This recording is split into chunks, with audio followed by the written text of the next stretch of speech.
హైదరాబాద్ బంజారాహిల్స్ లోని ministers quarters దగ్గర పరిస్థితి ఉద్రిక్తంగా మారింది. తమ సమస్యలను పరిష్కరించాలని డిమాండ్ చేస్తూ వీఆర్ఏలు మంత్రుల నివాస ప్రాంగణాన్ని ముట్టడించారు.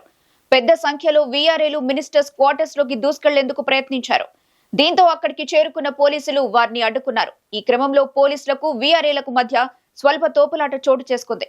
అనంతరం వీఆర్ఏలు మినిస్టర్స్ క్వార్టర్స్ మెయిన్ రోడ్డుపై బైఠాయించి నిరసన చేపట్టారు.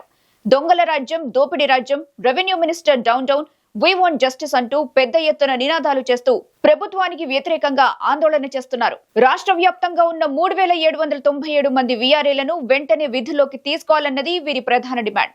తమను ఉద్యోగాల్లోకి తీసుకుంటామని మాటిచ్చిన కాంగ్రెస్ సర్కార్ అధికారంలోకి వచ్చి 15 నెలలు గడిచినా ఇప్పటికీ ఎలాంటి నిర్ణయం తీసుకోలేదని ఆగ్రహం వ్యక్తం చేశారు. సీఎం రేవంత్ రెడ్డి వ్యతిరేకంగా నినాదాలు చేస్తూ వీఆర్ఏలు బారికేడ్లను తోసేసి ముందుకు పరుగులు తీశారు. పెద్ద ఎత్తున పోలీసులు వారిని అడ్డుకునేందుకు ప్రయత్నించడంతో తీవ్ర ఉద్రిక్తత చోటు చేసుకుంది. దీంతో లాఠీ చార్జ్ చేసినా అదుపులోకి రాలేదు. మినిస్టర్స్ క్వార్టర్స్ దగ్గర యుద్ధ వాతావరణం నెలకొంది. సుమారు 45 నిమిషాల పాటు ఘర్షణ అనంతరం పోలీసులు పలువురు వీఆర్ఏలను అదుపులోకి తీసుకున్నారు.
Good